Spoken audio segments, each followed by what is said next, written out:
সেজদার মধ্যে যাওয়ার পরে যদি একটি দোয়া 3 বার পাঠ করতে পারেন, আল্লাহ পাক রব্বুল আলামিনের কাছে যা চাইবেন আল্লাহ আপনাকে দিয়ে দিবেন। অভাবের মধ্যে আছেন, সেজদার মধ্যে চলে যাইবেন। ঋণগ্রস্ত হয়ে গেছেন, সেজদার মধ্যে চলে যান। গুনাহ করেছেন, সেজদার মধ্যে চলে যান। এই দোয়াটি 3 বার পাঠ করবেন, ঠিক আছে? কন্টিনিউ যদি যখনই আপনি ফ্রি থাকেন, সময় থাকে, নিয়ম অনুযায়ী যদি সেজদার মধ্যে গিয়ে এই দোয়াটি 3 বার পাঠ করতে পারেন, ইনশাআল্লাহ আল্লাহ তাআলা আপনার চাহিদা পূরণ করে দিবেন। যদি হালাল জিনিস আপনি চাইতে পারেন, আল্লাহ আপনাকে ঠকাবেন না ইনশাআল্লাহ। সেজন্য আমরা অবশ্যই দোয়াটি সেজদার মধ্যে গিয়ে পাঠ করার চেষ্টা করব। দেখেন, যে সমস্ত মানুষ আল্লাহ পাক রব্বুল আলামিনের উপর ঈমান এনেছেন, তাদেরকে কোরআনুল কারীমের ভাষায় তাদেরকে সত্যবাদী বলা হয়ে থাকে, তাদেরকে বিশ্বাসী বলা হয়ে থাকে। সো বিশ্বাসীগণ যখন সেজদার মধ্যে চলে যায়, যখন সেজদা করে থাকে, তখন কিন্তু আল্লাহ তাআলা তাদের উপর অনেক অনেক খুশি হয়ে যায়। কেননা এক সময় মূসা আলাইহিস সালাতু ওয়াস সালাম আল্লাহ পাক রব্বুল আলামিনের সাথে দেখা করতে গেছেন। দেন মূসাকে বলেছিলেন যে, মূসা, আমি তোমার সাথে কথা বলি 70,000 পর্দার ভেতর থেকে। মানে মূসা আলাইহিস সালাতু ওয়াস সালাম আল্লাহ তাআলার সাথে কথা বলেন মাঝখানে 70,000 পর্দা। একটু চিন্তা করেন। তো মূসাকে এক সময় বলে দিয়েছিলেন যে, মূসা, আমি তোমার সাথে কথা বলি এই বিষয়। কিন্তু পাশাপাশি একটা কথা আল্লাহ পাক মূসাকে বলে দিয়েছিলেন যে, মূসা, এমন কিছু উম্মত আসবে দুনিয়ার মধ্যে, আমি তাদের সাথে কথা বলবো, তাদের মাঝখানে আমার মাঝখানে কোনো পর্দা থাকবে না, পর্দা ছাড়াই অ্যাকচুয়ালি আমি তাদের সাথে কথা বলবো। আল্লাহু আকবার। মূসা তো মূসা, আপনি জানেন মূসা আলাইহিস সালাতু ওয়াস সালাম যে কোনো মনের মধ্যে কথা আসতেন, তার আল্লাহ পাক রব্বুল আলামিনকে বলে দিতেন, আল্লাহ, আমার মনের মধ্যে এই কথা এসেছে, প্রশ্ন এসেছে, আল্লাহ এটার আনসার দেন, এটা কিভাবে হয়। সব কথা কিন্তু আল্লাহ পাক রব্বুল আলামিনের কাছে মূসা আলাইহিস সালাতু ওয়াস সালাম শেয়ার করে দিতেন। এক কথা আল্লাহ পাক রব্বুল আলামিনকে তিনি আল্লাহ তাআলার সাথে কথা বলতেই থাকতেন। একদিন যখন আল্লাহ পাক রব্বুল আলামিন মূসাকে বলে দিয়েছিলেন, মূসা শোনো, আমার কিছু উম্মত আখিরি জামানার মধ্যে আসবে, আমি তাদের সাথে কথা বলবো, তাদের সাথে আমি এমনভাবে কথা বলবো, তাদের মাঝখানে আমার মাঝখানে কোনো পর্দা থাকবে না। এই কথা যখন মূসা আলাইহিস সালাতু ওয়াস সালামকে আল্লাহ পাক রব্বুল আলামিন বলেই দিয়েছিলেন, মূসা পাগল হয়ে গেছেন। আল্লাহ, আমার সাথে আপনি কথা বলেন, হাজার হাজার পর্দা থাকে মাঝখানে, 70,000 পর্দা, আর এমন উম্মতের সাথে, এমন কিছু উম্মতের সাথে আপনি কথা বলবেন, কোনো পর্দা থাকবে না। আর তারা হবে উম্মত, তারা কোনো নবী না, তারা কোনো রসুল না। এরপরে আপনি তাদের সাথে কথা বলবেন, কোনো পর্দা থাকবে না। আল্লাহ, কেমন কথা আপনি আমাকে বললেন, একটু বুঝিয়ে বলেন মালিক, আমি কিন্তু নিজেকে ধরে রাখতে পারতেছি না। মূসা আলাইহিস সালাতু ওয়াস সালাম যখন আল্লাহ পাক রব্বুল আলামিনকে এই কথা বলে দিয়েছিলেন, মালিক, আপনি আমাকে একটু বলেন কোন উম্মতের সাথে আপনি পর্দাবিহীন কথা বলবেন, আর কখন কথা বলবেন, কিভাবে কথা বলবেন, বিস্তারিত একটু বলেন আল্লাহ। মূসা আলাইহিস সালাতু ওয়াস সালাম যখন আল্লাহ পাক রব্বুল আলামিনের কাছে এই প্রশ্ন ছুটে দিয়েছিলেন, বলে দিয়েছিলেন, করেছিলেন, মূসা আলাইহিস সালাতু ওয়াস সালামকে আল্লাহ পাক রব্বুল আলামিন বলেছিলেন, মূসা শোনো, যাদের সাথে আমি কথা বলবো তারা হবে আমার বন্ধুর উম্মত, মুহাম্মদুর রাসূলুল্লাহ সাল্লাল্লাহু আলাইহি ওয়াসাল্লামের উম্মত। এরপর মূসা বললেন, আল্লাহ, বুঝলাম, উম্মতের পরিচয় পেয়ে গেলাম, কিন্তু আর একটা প্রশ্ন এখানে আমার আছে। মূসাকে বলছেন, কি প্রশ্ন বলো? তখন মূসা আলাইহিস সালাতু ওয়াস সালাম বলেছিলেন, আল্লাহ, তাদের সাথে কিভাবে কথা বলবেন, কোয়ালিটি কেমন হবে, জায়গার নাম কি হবে, তারা কোন অবস্থায় থাকবে, আপনি তাদের সাথে কথা বলবেন, কি সিস্টেমে কথা বলবেন, বিস্তারিতই বলেন। এই কথা মূসা যখন রব্বুল আলামিনের কাছে জানতে চেয়েছিলেন, তখন আল্লাহ পাক রব্বুল আলামিন মূসাকে বলে দিয়েছিলেন, মূসা শোনো, আমার বন্ধুর উম্মত আখিরি জামানার উম্মতগুলো যখন সাজদার মধ্যে চলে যাইবে, তখন আমি তাদের সাথে কথা বলবো, তাদের মাঝখানে আমার মাঝখানে কোনোভাবে কোনো ধরনের পর্দা থাকবে না। এই কথা যখন মূসা আলাইহিস সালাতু ওয়াস সালামকে আল্লাহ পাক রব্বুল আলামিন বলে দিয়েছেন, মূসা আলাইহিস সালাতু ওয়াস সালাম রবের কাছে বলে দিয়েছিলেন যে মালিক, আমাকে ওই উম্মত হিসাবে পাঠান, মুহাম্মদুর রাসূলুল্লাহ সাল্লাল্লাহু আলাইহি ওয়াসাল্লামের উম্মত হিসাবে দুনিয়ার মধ্যে পাঠান। একটু যদি চিন্তা করেন বুঝতে পারবেন মূসা আলাইহিস সালাতু ওয়াস সালামের মতো জলিলুল কদর পয়গম্বর, এত জলিলুল কদর পয়গম্বর দোয়া করেছেন, আমাদের মতো উম্মত হওয়ার জন্য, নবী হওয়ার জন্য দোয়া করেন নাই। আমাদের মতো সাধারণ উম্মত হিসাবে যেন আখিরি জামানার মধ্যে আসতে পারে, রব্বুল আলামিনের কাছে সেই প্রার্থনা করেছিলেন, মেসেজ দিয়েছিলেন। মূসা আলাইহিস সালাতু ওয়াস সালাম বলেছিলেন, আল্লাহ আখিরি জামানার মধ্যে একটু পাঠান, উম্মত হিসাবে যেতে চাই, নবী হিসাবে, রসুল হিসাবে আমি যেতে চাই না। আল্লাহ তাআলা যখন মূসা আলাইহিস সালাতু ওয়াস সালামের এই কথা শুনেছিলেন, মূসাকে বলেছিলেন, মূসা শোনো, তুমি এসেছো অনেক আগে, আমার বন্ধুর উম্মতগুলো আসবে অনেক পরে, তুমি যেটা বলেছো সেটা কখনো সম্ভব নয়, মাঝখানে অনেক অনেক সময় বাকি আছে, তুমি যেটা বলেছো সেটা আমি কবুল করতে পারছি না। আমি চাইলে পারবো, কিন্তু আমি মূসা সে সুযোগ তোমাকে দিতে পারি না। মূসা আলাইহিস সালাতু ওয়াস সালাম আল্লাহ তাআলার কাছে দোয়া করেছিলেন যে আল্লাহ আমাকে উম্মত হিসাবে পাঠান। তো মেরে দোস্ত, আমি যে কথাটি আপনাদেরকে বোঝাইতে চাচ্ছি সেটা হচ্ছে, আমরা কিন্তু সাজদার মধ্যে গেলে আমাদের দুনিয়াবি বলেন, আখিরাতের বলেন, অনেক অনেক উপকার রয়েছে, ঠিক আছে। কিন্তু দুঃখজনক হলে এসব আমরা নামাজ পর্যন্ত পড়তে পারি না। হাদিসের কিতাবের ভেতর আরেকটা বর্ণনা পাওয়া যায়, একটা সেজদা মুসলমানের এই কপালের অনেক অনেক মূল্য রয়েছে, অনেক অনেক মূল্য।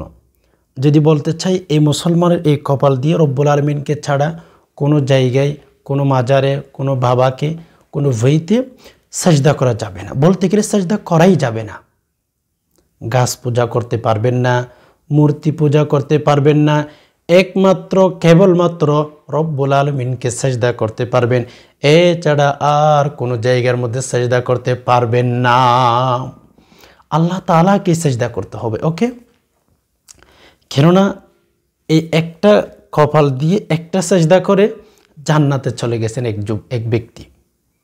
কিতাবের ভেতরে এসেছে, অনেক মূল্য রয়েছে এই মুসলমানের এই কপালের। রব্বে কাবার কসম, কিতাবের ভেতর যে বর্ণনাটি পাওয়া যায় এটা হচ্ছে এরকমই এসেছে।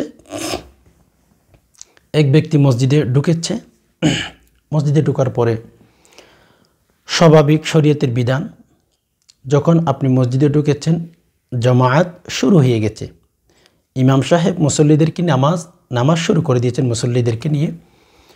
সো যখন শুরু করে দিয়েছে, ইমাম সাহেবকে মসজিদে ঢোকার সাথে সাথে যদি আপনি রুকুতে পান তাহলে আপনি রাকাত পেয়েছেন, ঠিক আছে, শরীয়তের মাসাইল। আর যদি ইমাম সাহেব রুকু শেষ করেছে, সাজদায় চলে গিয়েছে, দেন হচ্ছে আপনার এক রাকাত ছুটে গেছে, আর রাকাত আপনি পাবেন না। তো এটা হচ্ছে শরীয়তের একটা মাসাইল। তো এক যুবক, এক ব্যক্তি ধরেন মসজিদে ঢুকেছে, তো ঢুকে দেখতেছে ইমাম সাহেব মুসল্লিদেরকে নিয়ে জামাত শুরু করে দিয়েছে, রুকু করে ফেলেছে, সাজদায় চলে গিয়েছে, ওকে। সাজদায় যাওয়ার পরে যেহেতু যে ব্যক্তি পরে ঢুকেছে তার এক রাকাত চলে গেছে, এক রাকাত ছুটে গেছে, পাবে না। তো মসজিদে ঢুকে চিন্তা করতে লাগলো, আমি তো এমনিতে দাঁড়িয়ে আছি, এক রাকাত আমি পরে আবার দাঁড়িয়ে পড়ে দেব, কোনো প্রবলেম আমার নেই। এরপর আমি ইমাম সাহেবের সাথে মুসল্লিদের সাথে সাজদায় শরিক হয়ে গেলে আমার হয়তো হয় কি হয়, লস হবে তো হবে কি, বরঞ্চ আমি তো আরও নেকি পাবো, রবকে রাজি করতে পারবো, রবকে আমি একটা অগ্রিম সিজদা করতে পারবো, ঠিক না। একথা চিন্তা করে সময়টাকে অপচয় না করে বাস ইমাম সাহেবের সাথে মুসল্লিদের সাথে যদিও এক রাকাত পরে পড়ে দিবে, এক রাকাত ছুটে গেছে, সাজদায় চলে গেছেন। সাজদায় যাওয়ার পর ইমাম সাহেবের সাথে নামাজ পড়লেন। পরে শেষে ইমাম সাহেব যখন সালাম ফিরিয়ে নামাজ শেষ করে ফেললেন, অন্যান্য মুসল্লিরা ওই লোকটি দাঁড়িয়ে এক রাকাত আবার পরে পড়ে দিয়েছিল।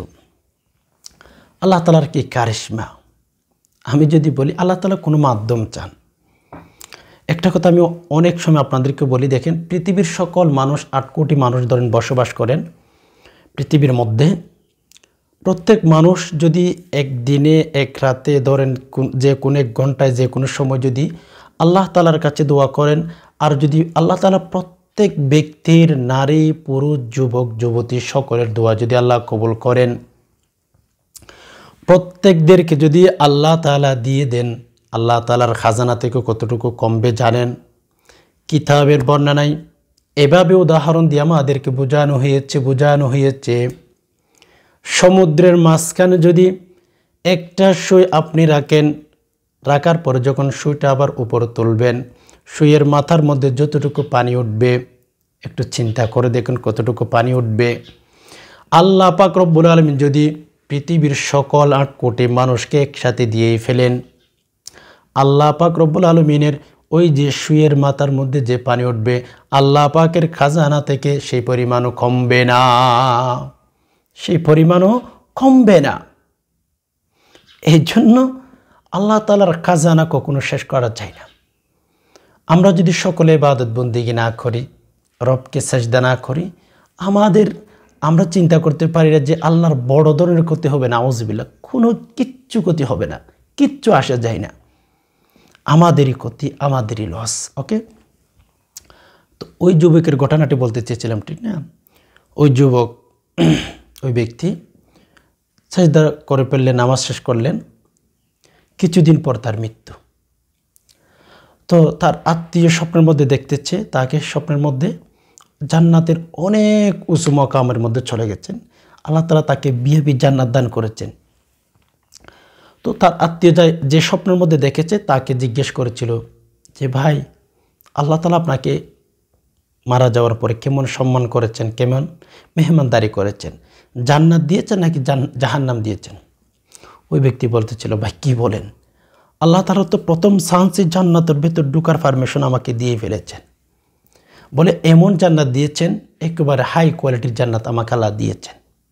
আমার চেয়ে জান্নাতের মধ্যে সুখ শান্তিতে আমার পরিচিত কেউ নাই, অন্যান্য মানুষ থাকতেই পারে, পরিচিত কেউ নেই, এত উন্নত মানের জান্নাত আমাকে দিয়েছেন। আল্লাহু আকবার।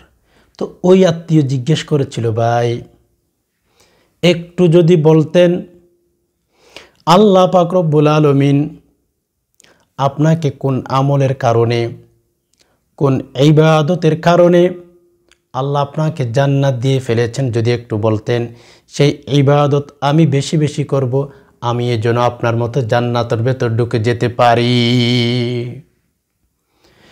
তার আত্মীয় যখন ওই লোকটাকে জিজ্ঞেস করেছে, মৃত ব্যক্তিকে যখন স্বপ্নের মধ্যে জিজ্ঞেস করেছিলেন, মৃত ব্যক্তি ওই যে জীবিত ঘুমের মধ্যে যে স্বপ্নের মধ্যে তার সাথে কথা হচ্ছে তাকে বলেছিল, ভাই দেখো, আমি এক সময় মসজিদের মধ্যে ঢুকেছিলাম, স্বাভাবিক নিয়ম হচ্ছে যখন ইমাম সাহেবকে সেজদার মধ্যে পাই, ওই রাকাত আর পাই না, দ্বিতীয়বার আবার পড়ে দিতে হয়। নামাজ শেষ করে মুসল্লিরা নামাজ শেষ করার পরে ইমাম সাহেব নামাজ শেষ করার পর আবার দাঁড়িয়ে পড়ে দিতে হয়, কিন্তু অন্যান্য মানুষ দাঁড়িয়ে থাকে।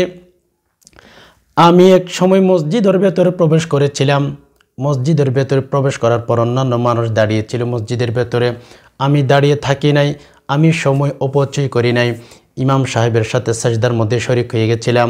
যদিও আমি নামাজ শেষ করার পরে রাকাতটি আবার পড়ে দিয়েছিলাম, কিন্তু একটা সিজদা আল্লাহ পাক রব্বুল আলামিন সেই দিন কবুল করে নিয়েছিলেন। আমার 60 বছর 70 বছর হায়াতের মধ্যে নামাজ পড়েছি, রোজা রেখেছি, কোনো ইবাদত আল্লাহ পাক রব্বুল আলামিন কবুল করেন নাই। একটা সেজদা রব্বুল আলামিন কবুল করেছেন, একটা সেজদার কারণে কিন্তু আমাকে হাই কোয়ালিটি জান্নাত দিয়ে দিয়েছেন, হাই কোয়ালিটি জান্নাত দিয়েছেন আল্লাহ আমাকে একটা সেজদার কারণে। কেমন জান্নাত?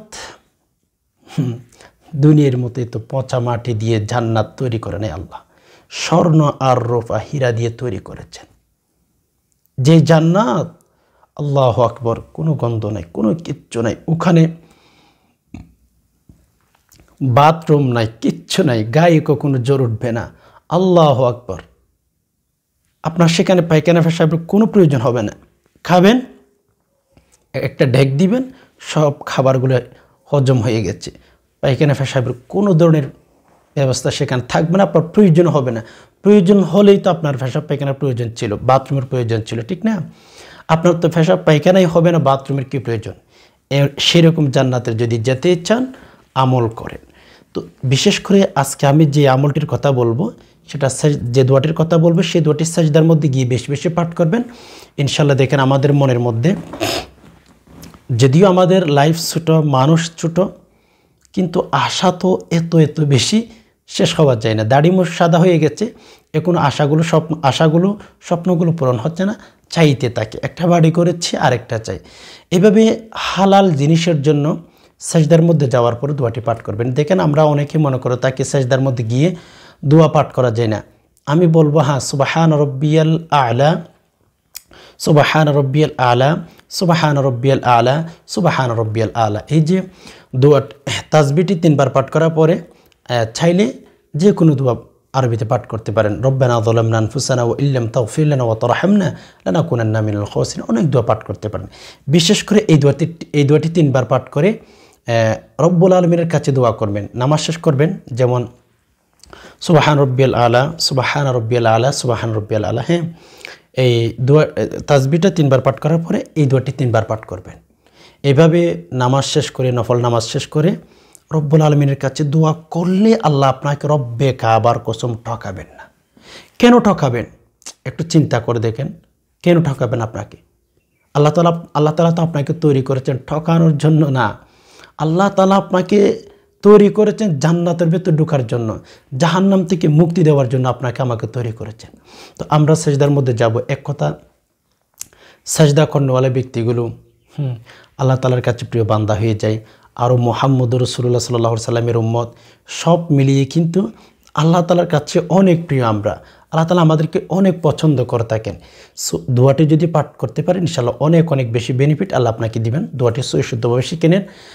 সাজদার মধ্যে যাবেন, সুবহান রব্বিয়াল আলা, সুবহান রব্বিয়াল আলা, সুবহান রব্বিয়াল আলা 3 বার পাঠ করে এই দোয়াটি পাঠ করবেন। দোয়াটি হচ্ছে সুবহানাকা আল্লাহুম্মা, সুবহানাকা আল্লাহুম্মা রব্বানা ওয়া বিহামদিকা, রব্বানা ওয়া বিহামদিকা আল্লাহুম্মা গফিরলি, আল্লাহুম্মা গফিরলি। আবার খেয়াল করেন, হ্যাঁ, সুবহানাকা আল্লাহুম্মা রব্বানা ওয়া বিহামদিকা আল্লাহুম্মা গফিরলি।